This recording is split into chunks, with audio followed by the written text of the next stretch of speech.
welcome, welcome, welcome. It's time for a Torah Parsha that I didn't know was a Parsha, but Rav Bernstein went through. It's called Shabbat Pesach, or Shabbat Passover. So Passover, Shabbat, Torah Parsha. So we're just going to rock with these Rav Bernstein notes and see what he has to say about this. And but I want to give a shout out to all the new subscribers. Pass these lessons on so we can make a bigger family and have more contributors to, what we're trying to do here and get everybody's opinion. It's really important to study Torah, study the Bible in community. When you study by yourself, you get maybe this much, but when you study in a group, you get so much more. So come on and send this out, make this family bigger, or even if you want to study this with a group, and the group contributes by putting some comments in, come on, let's go. Dedicate this to Rav Stephen Bernstein, my mother Iris Elizabeth Roque, and also my grandparents Eddie and Lydia Hollinger. Who would you like to dedicate this year to? May the memories be for a blessing. Okay, let's go to these Rav Bernstein notes. For those that are not familiar, Rav Bernstein is I'm not alone in this, he was a teacher for us non-Jews, teaching us about Torah and even the Christian scriptures. He was just excellent about honing in on what we didn't know. And there's so much, Israel, I beg you, there's so much we don't know, us non-Jews. And you must start at the beginning. Please don't take for granted. Please go, we have a video now, when does God speak to non-Jews, Gentiles, Goyim? Check out that video. Look at how Hashem wants to be introduced to those of us that have never heard of him. And just because you're Christian or Muslim or whatever, don't assume, Israel, please don't assume that that person knows who Hashem is. Do they understand the inside space and time and outside space and time nature of Hashem?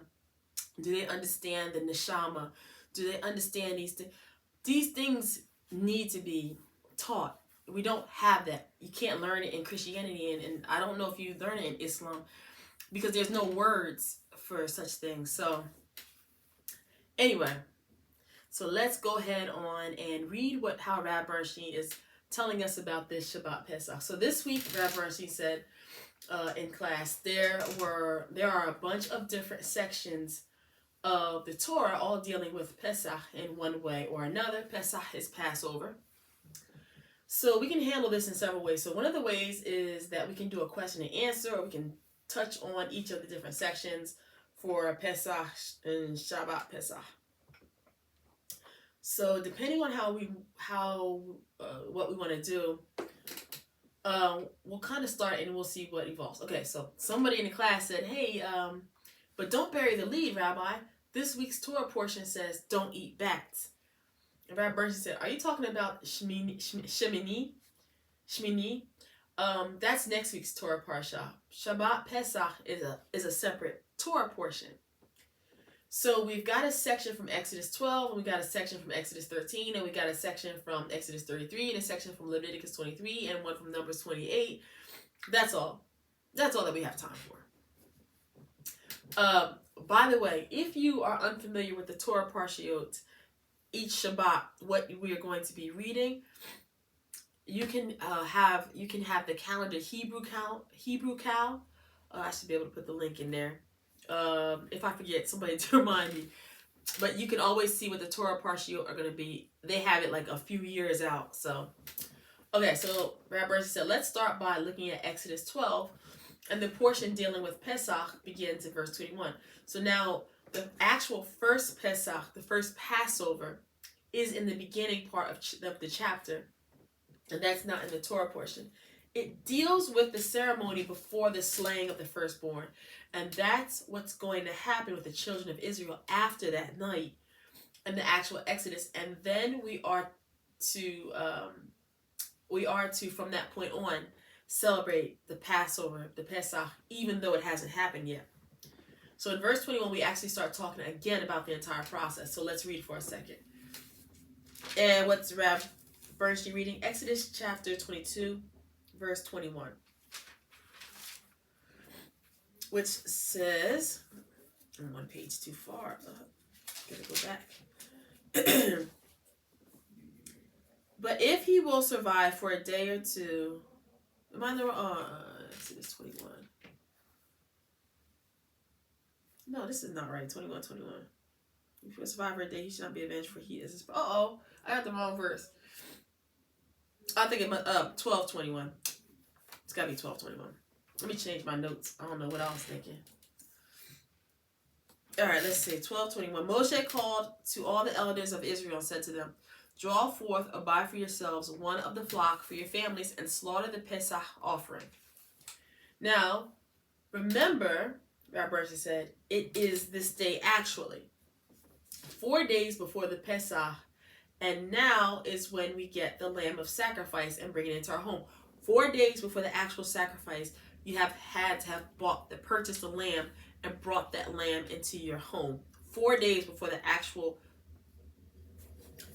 This is the only sacrifice that we do anything like this, right? So we begin the sacrifice, which is a young 1-year-old lamb, and it lives with us for 4 days.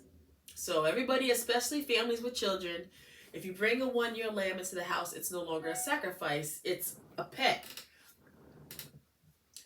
Someone in the class said, "Rabbi, I read and I heard, and I don't know that it's true, but the word in Hebrew also means goat. Is that true?"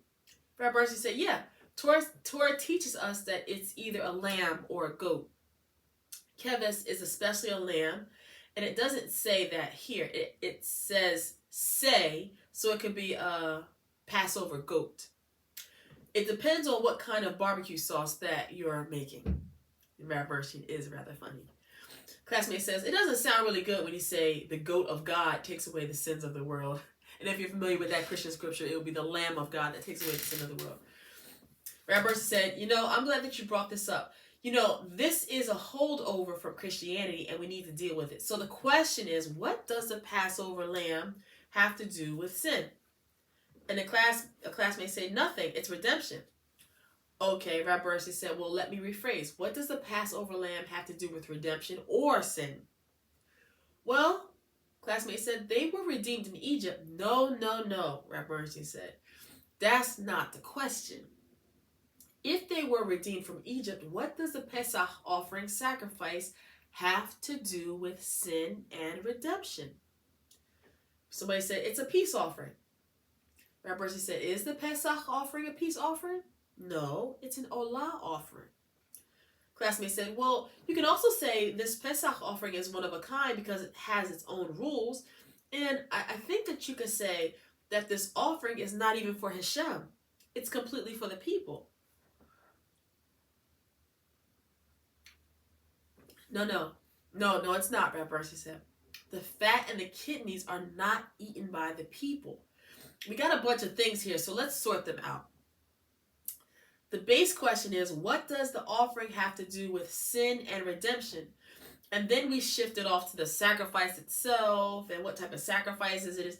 And then we're supposed to eat it entirely. And now what we're doing here is confusing the Pesach sacrifice and that we are to do every year as commanded in Torah with the original Passover sacrifice to have God pass over our houses in Egypt.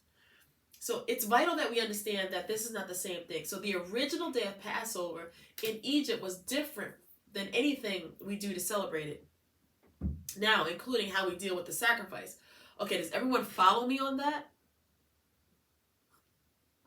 Classmate said, "I have one specific question. For example, when Yeshua prepares the Seder," so this is they're asking this question from an event in the Christian scriptures. So this is not, you're not going to find this in the Tanakh, in the Hebrew Bible or Old Testament. So classmate says, "I have a question. For example, when Yeshua," which Yeshua is another way to say Jesus, that's his Hebrew way of saying it, like Joshua. "When Yeshua prepares a Seder, he asks for the preparation for a lamb. Is that lamb sacrificed at the altar in the temple, or is it prepared like as in Egypt?" Rav Bernstein said, "Well, what's the answer? What's the command? What's commanded to do?" And the classmate said, "Well, it's commanded to do it at the altar." Rav Bernstein said, "And to not do that was a sin, right? So did Yeshua sin?" No. So that he did it at the temple with everyone else. Classmate said, but after the giving of the Torah and the establishment of the altar and the sacrifice, the original Korban Pesach disappeared, right? Korban Pesach is another way to say the Passover sacrifice. Korban, in Hebrew, you switch the noun and the adjective. We say Passover sacrifice in English, and in Hebrew, you say sacrifice Passover, or the sacrifice of the Passover. Korban, sacrifice, Pesach, Passover. Korban Pesach is the sacrifice of the Passover. So, but after the giving of the Torah and the establishment of the altar and the sacrifice, the original Korban Pesach, it disappeared, right? Rav Bernstein said, it's not that it disappeared. It's that this was never commanded to be repeated. What took place in Egypt was a unique one-time thing. So, what are some of the differences? Classmate says, well, we don't put the blood on the doorpost, and what they didn't eat that night, they must burn the next morning. So now I just want to pause and say, so in our class, one of the issues that's popping up is that we're getting confused. The actual first original one-time event of the Passover, where the angel of death passed over, they had to do, and from that animal that they slaughtered, blood goes on the doorpost. They're getting that confused with the instructions that Moshe gets from Hashem for the commemoration of that night, which happens after this night, of course. You have your original night Passover, and you have your commemoration of that night Passover. And these two things, people are getting confused. So Rabbi said, so where was the original Korban Pesach, sacrifice of the Pesach sacrifice, and where was it sacrificed thereafter? Classmates said the first one was done at home, the original one. The second one was done at the altar, the one that commemorates the original angel of death night. Rabbi said, okay, so that's different. So how was the sacrifice, meaning there is a difference. So how was there a sacrifice at our home done, and how was the sacrifice at the altar done?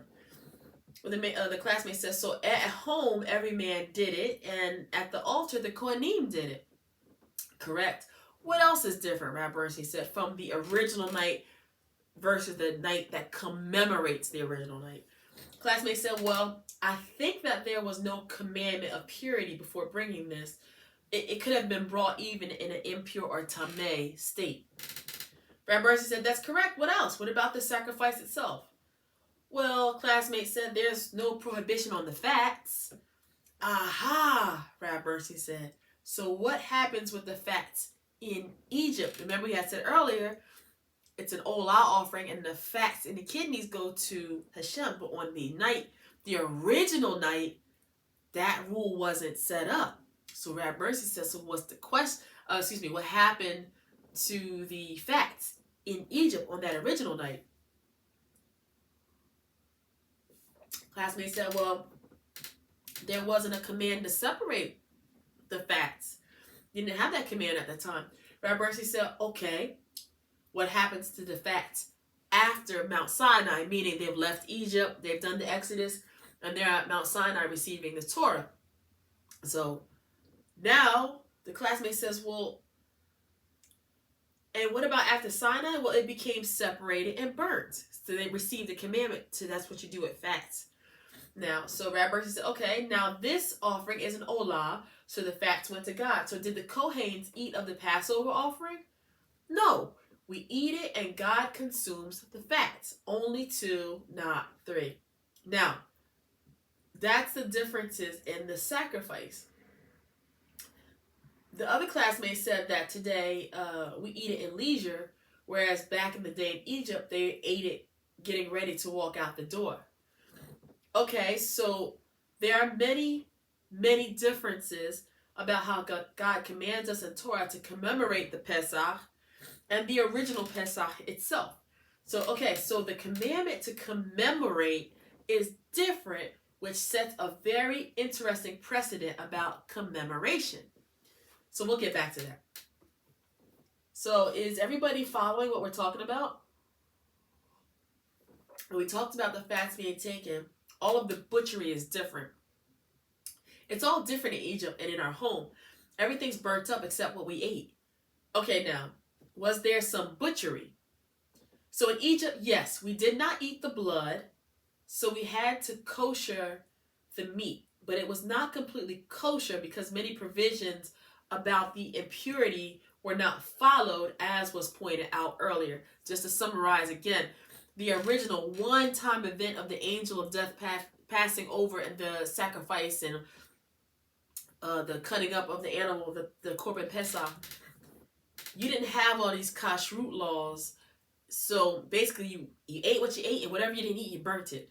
And Rav Bernstein is just making sure we understood. Now, here, after Mount Sinai, when it was the instructions on how to proceed with the commemoration of the Korban Pesach occur, now you got all these different laws set into place with what you're going to do, how to make sure the meat is kosher, such and such and such.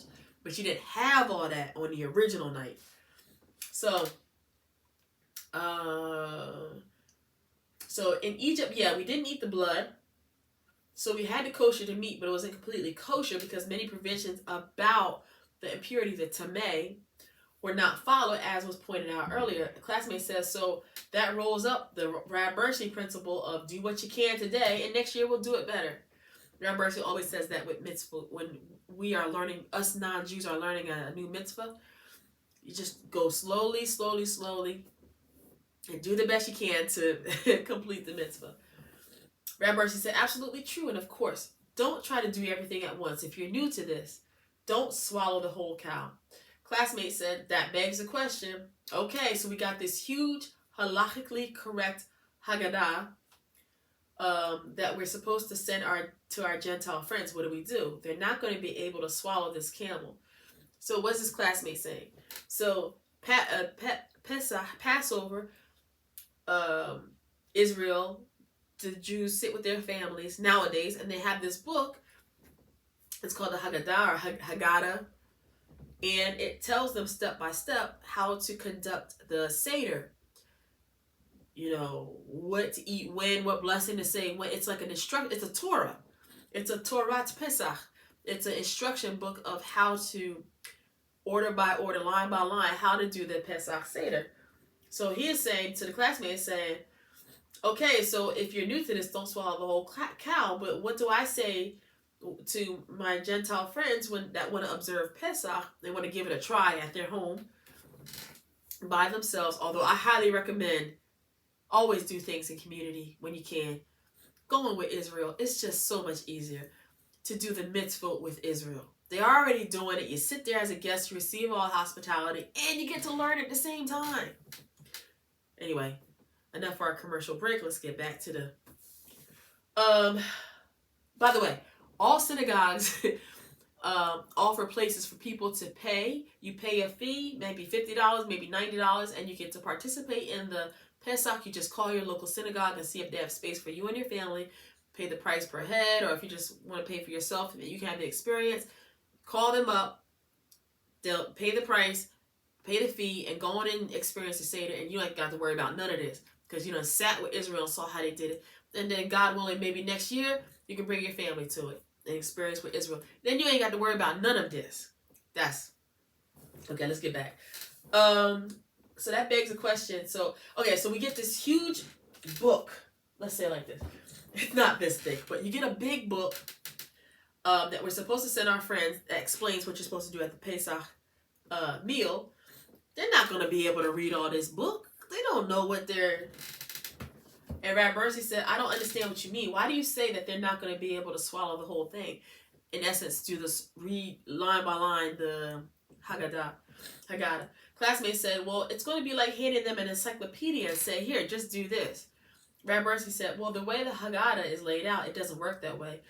So the above section of actually doing the Seder is really simple. If they have a desire to do the Seder for themselves, they can read that, and that's not going to be the problem. But if they just want to read the commentary, like if they just want to read through the Seder, the Haggadah, and just kind of understand what's being done, as opposed to actually walking it out and commemorating it, And maybe they don't want to do the Seder at all, so it's structured very well for that, the Seder, the Haggadah.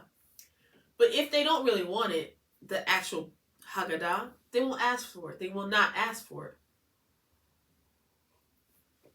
Classmates said, I have a question about the matzah in regards to the grain offering. So when we bake our breads on Shabbat, and we take our terumah, or we take the challah, the little piece of the challah. Challah bread is leavened, but all the grain sacrifices were unleavened. So I just want to understand the connection between leaven, the connection because leaven represents sin. Rav Bernstein said, not always. There's plenty of leavened bread offered. Shavuot, the Miluim, the installment of the priest, they had leavened and unleavened bread. Classmates said, well, aren't they considered grain offerings? Were they considered grain offerings? Rav Bernstein said, yeah. There's specific grain offerings, mincha offerings. Rav Bernstein said, yeah, there's specific ones that are spoken about, and it's in the context. So most grain offerings or mincha offerings are brought up as flour. Sometimes they're mixed with oil, and a handful is taken and thrown into the fire, and the Kohanes eat the rest. Classmates said, well, what does the grain offerings represent? Grain. Other than that, you're asking me for sermon fodder. Classmates said, okay. Excuse me, Rabbi, another classmate. Back to what you said. You said in the Pesach that it was actually sacrificed in the home. And we can see that in Exodus chapter 12. But I've always misread this passage in verse 6 of Exodus 12. So it says, take care of them until the 14th day. They're reading Exodus chapter 12, verse 6. Take care of them until the 14th day of the month, until all the people of the community of Israel must slaughter them at twilight. I've always envisioned them as coming together, the Israelites coming together to slaughter the animals, but you're saying they're just doing this, everybody's doing this individually in their homes? And Rav Bernstein said, remember, we're talking about 3 million people. Classmate said, so one Pesach per home, and this is where they sacrificed and they didn't take them out into the community? Rav Bernstein said they did it like in their front yards, and everybody was doing it together. Classmates said, wow, with God's favor, I'm going to be celebrating Pesach, but I don't know how yet. So I've heard about the commemoration of Pesach. So a lot of people in the world, a lot of people are in the world, and this Pesach of the Jubilee, that particular year, this is a couple years ago. So this particular year when we were studying with Rav Bernstein, it was the year of Jubilee. A couple years ago, you probably remember. So this person was saying that this Pesach is going to be in the year of when this lesson was happening. That particular Pesach was going to be in the year of Jubilee. And he had learned that when you celebrate a Pesach that's in the Jubilee year, it's the closest to the one celebrated in Egypt. It's just like that. And it's so special celebrating Pesach in the Jubilee. And it's going to be so fast. It's going to be even different. It's going to be so fast like when they had to escape from Egypt. So they're going to eat something real quick and act like they're going to escape. So they're doing some acting, I guess, in this Pesach of the Jubilee. Rav Bernstein said, but that's not what Torah says. Classmate says, this is what I want to tell the people, what I've heard. So another classmate said, I want to tell the people what I heard. So everybody's telling Rav Bernstein what they heard. Now, not only is this the year of the Jubilee that this is happening, this is also in COVID times that this particular lesson happens. So classmates said, this is what I want to tell the people that I heard. So look, this is similar. There's a similarity this year of Pesach to Egypt because there's a plague going around, COVID, and I want everyone to hear that, no, this is not right. This is not Torah. So this classmate heard that this Pesach, so the other one heard that the Pesach is close to the one in Egypt because it's the Jubilee year. This other classmate is saying they heard Pesach is like Egypt because there's the COVID, a plague. And so you get all these classmates asking questions. Can you see what Rav Bernstein had to deal with? And he's so gracious to deal with our questions. And then we receive his answers and he changes our world, changes our mind, changes our life. It's just amazing. Israel, you are so important to us. You have no idea. So she's like, I want everybody to know that this is not right. Just because we have COVID happening doesn't mean it's like this Pesach is going to be like the one in Egypt. Rav Bernstein said, right, because after Sinai, the way we commemorate the Pesach is different. Classmates say, yes, but there are similarities that maybe we shouldn't ignore with this plague, and we are experiencing some things currently with people dying and such. Rav Bernstein said, I want everybody to relax. Maybe Mashiach comes tomorrow. Maybe Mashiach doesn't come for another 1,000 years. How should we behave? The same way. We know that it's the season. We don't know that the day. So relax and live lives holy to God. That's it. Classmates said, I have a question that's perhaps blasphemous to ask, but I want to know why I'm wrong. So when I read through the New Testament, the Christian scriptures, and it's all about sin and all that. So why, if you read that, then why wasn't Yeshua crucified at Yom Kippur? Wouldn't that have made more sense instead of being crucified in the time of Pesach, Passover? Rav Bernstein said, now this is a very, very good question and very insightful. So this question speaks to the difference between the Yom Kippur sacrifice and the individual sin offering, which directly ties to the difference between Mashiach ben David and Mashiach ben Yosef.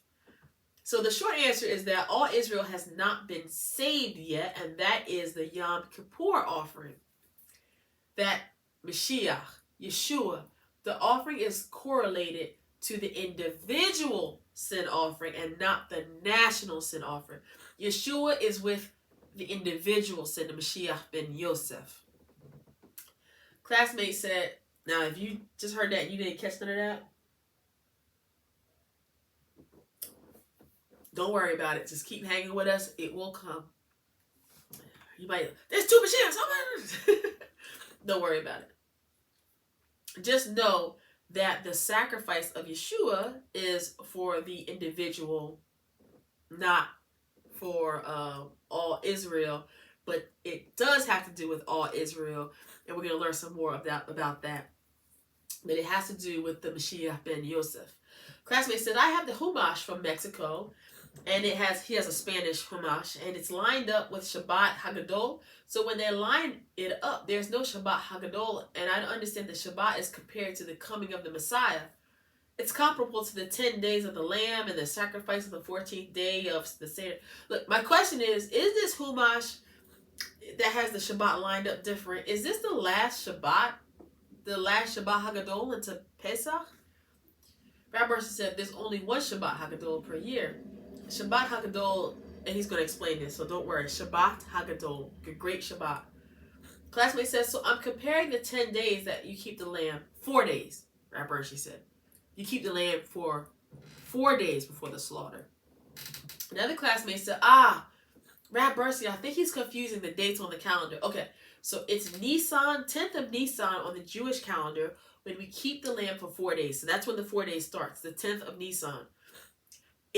And this is just me saying a note, if you're interested in these dates and you want to know how they kept the Pesach, if you go to Hebrew calendar or HebrewCal.org, I think, you'll see it'll be the Hebrew months. You can see the first, second, it'll look like a regular calendar.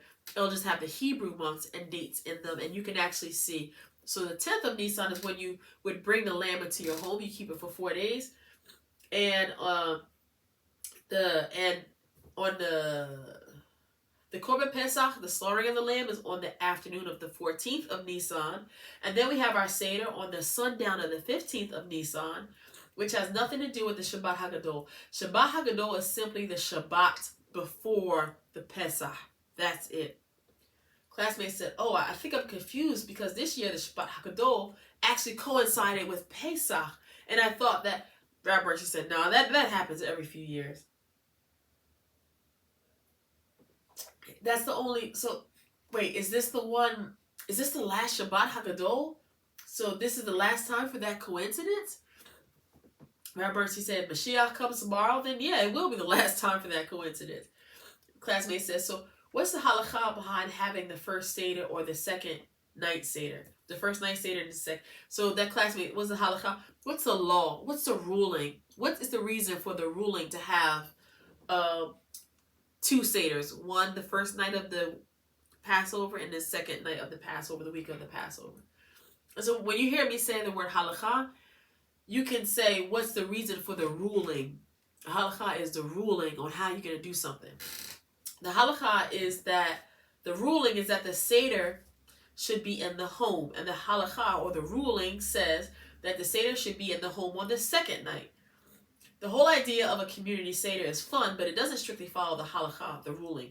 The idea strictly is that the Seder should be in every household. It gets more complicated than that. Well, classmates said, well, because the Seder in the home is more following Exodus chapter 12, right? Rav Bernstein said, no.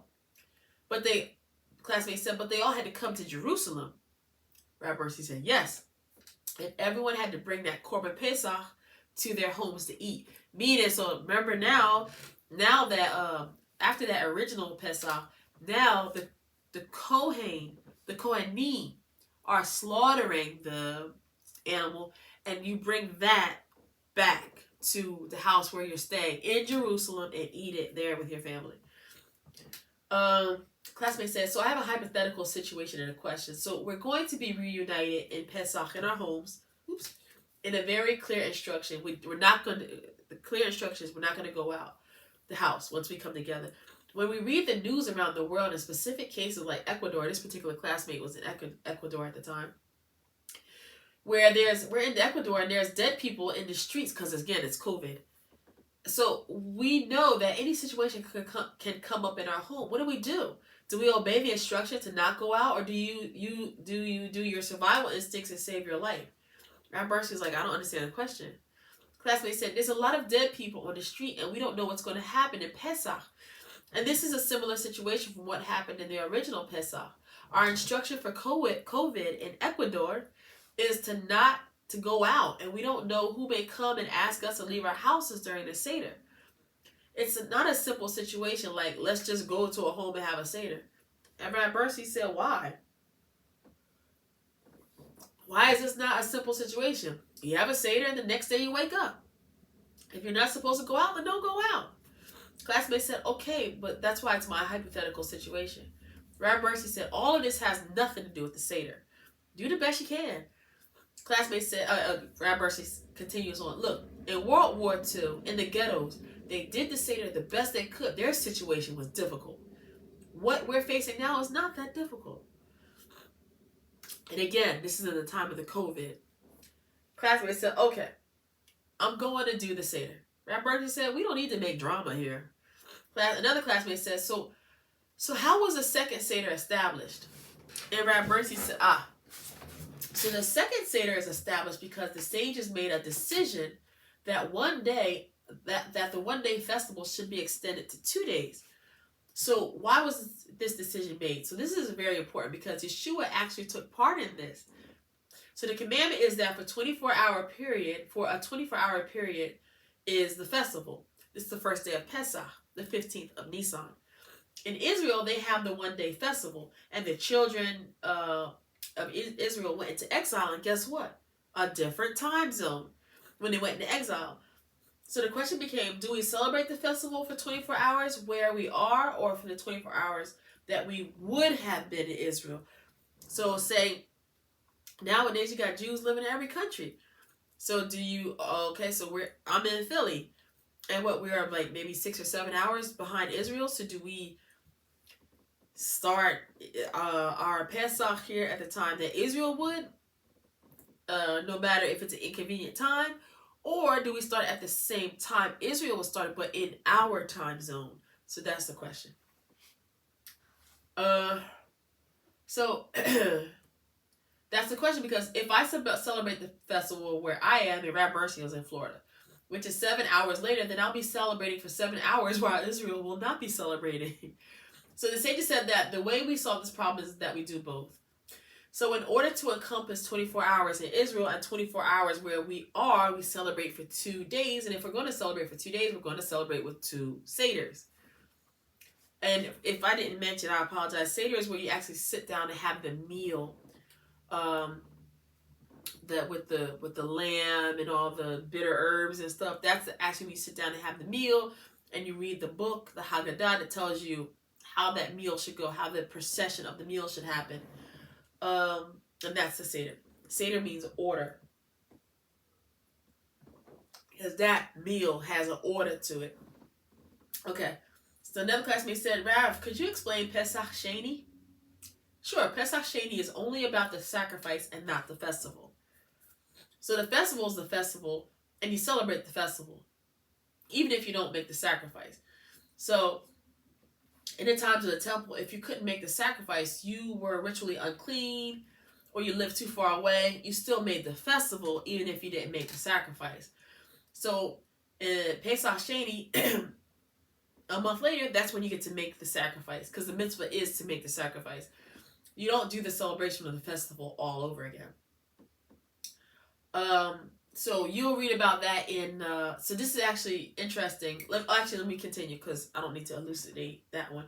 So a classmate says, Rabbi, isn't that what would have happened with Joseph of Arimathea and Nicodemus with the body of Yeshua? Because Yeshua is, they take the body down from the execution stake, and they prepare his body to put in a tomb. So they have become tameh, unclean, and they cannot celebrate the Passover sacrifice. So they would have had to do Pesach Sheni the next month, where they just did the sacrifice. But they would have taken care of his body and gone and did the festival for Passover. So Rav Bernstein said, actually, that's what they would, without a doubt, that's what they would have had to do. Classmates say, Rav, with that being said, would there be a reason to do a second Passover? Rav Bernstein said, not until the temple is rebuilt. Classmates said, we're talking about Pesach Sheni for the sacrifices. We will have the Seder again for Pesach Sheni, or no? Why? Rav Bernstein said, we didn't have the Pesach for the first Seder. We can't have it for the second Seder. And the classmate said, but how does that apply to us today? It doesn't. Not until the temple is rebuilt. Classmate said, Rabbi, I want to clarify a question from the beginning. What does the Pesach offering actually have to do with sin? I'm not sure that I'm clear on the answer. Rav Bernstein said the answer is very simple. The Pesach offering has nothing to do with sin. Classmate said, well, there's another question regarding Yeshua, regarding the symbolism of Yeshua dying as the Passover, Pesach, or individual offering, and Yom Kippur. Rav Bernstein said the Yom Kippur sacrifice is for national sin. The individual sin offerings found in Leviticus 3 is for individual sin. But what does that have to do with Pesach, classmate said? Nothing, Rav Bernstein. It's unrelated, Rav Bernstein says. Listen, we have to understand that we're dealing with a lot of metaphors with Yeshua. Is Yeshua a sin sacrifice? Of course not. We don't sacrifice human beings. It's a metaphor. Is Yeshua a Passover offering? No, it's a metaphor. We don't kill and eat human beings. They don't even do that in New Guinea anymore. Okay, so we don't do that. These things are metaphors. Is Yeshua a metaphor for the Passover lamb? Yes. Is Yeshua a metaphor for the sin offering? Yes. Is he a metaphor for the high priest? Yes. This is Midrash. We can make as many comparisons as we want to. Midrash is a learning tool that helps you to really understand a concept by using like a story or some type of metaphor or simile or something. The kingdom of heaven is like. That's a metaphor, because the kingdom of heaven is something actually complex to understand, and you need to look at it from different avenues. So, classmates said, so when we're having a discussion with our Jewish friends that say there's no human sacrifice in Judaism, we can tell them this is only metaphorical speech. This is a metaphorical language, which is another fancy way to say this is Midrash. Rav Bernstein said yes, and then you come back to them about with the death of the tzaddik atones, and we know this. He's saying we as Jews know this, and that's all we're talking about. If you are unfamiliar with that, the death of the tzaddik atoning, you can see what the sages say about that at the death of Moshe. It is his death that allowed the children of Israel to get into the land of Israel. His merit when he died, he gave merit to Israel that allowed them to get in the land. You can read that from the sages. You can see from the Kohen Gadol, the high priest. Once the high priest dies, all those people that are in the city of refuge for murders they did not mean to commit accidental murders. When the death of the Kohen, when that happens, it atones for all these unintentional murderers, and his death, because he's a righteous person, a tzaddik, atones, and they can now be let free. When a righteous person dies like that, a great righteous person, a major change happens to Israel. And you can read that also with Miriam, Moshe's sister.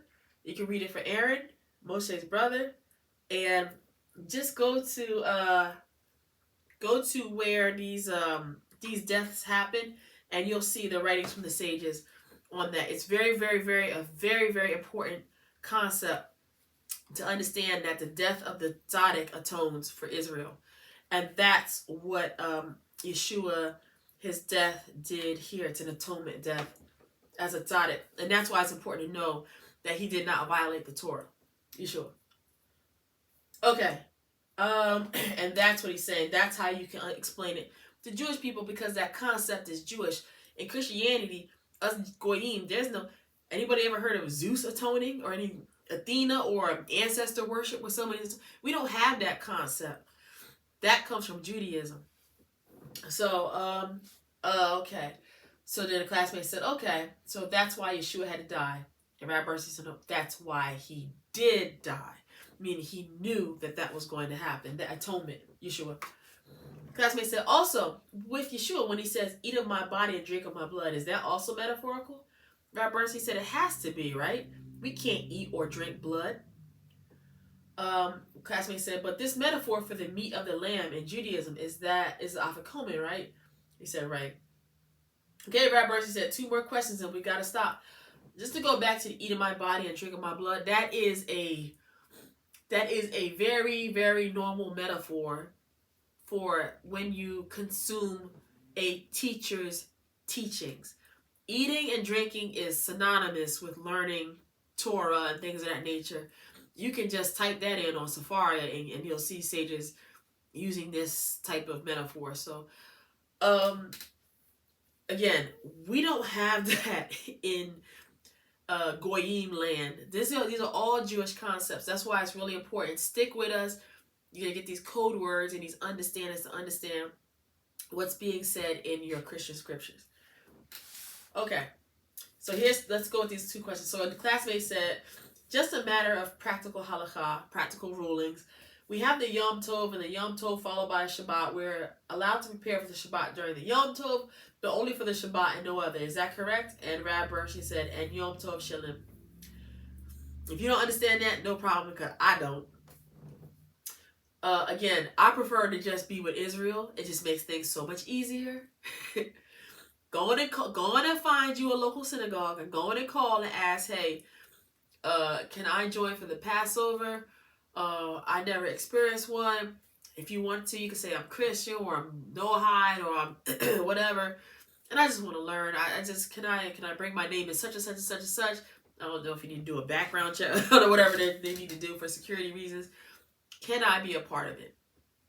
Just do that for next year. Then you ain't got to worry about nothing. You got to worry about preparing nothing and being halakhically correct as according to the law. Just go in and do what you do best. Be a goy. Be a goy that stands with Israel and sits. Let them do the mitzvah and you can help by paying the money for the meal and... Okay? Alright. Classmate says, we can cook food on Shabbat and we can cook food for the Yom Tov. Okay, so anyway, I stopped. I stopped with my notes. The more of the story is, go on and just call your local synagogue and keep it moving. All right, Rav Bernstein said, thanks, everybody. So that's the end of that lesson. That one was short and sweet. So I hope that was good for you to kind of hear some new things of how to think about the Pesach Shabbat Hagadol, the Shabbat before Pesach, and learning some things about Pesach itself, Passover, and some concepts. Now I know for a fact that you guys got some concepts from this, So put them down below. And listen, even if your comments are controversial, just don't be disrespectful. But controversial is okay. We got to put this stuff out on the table. There's a lot of misunderstandings and a lot of I heard this and I heard that. Just put with some references what you heard.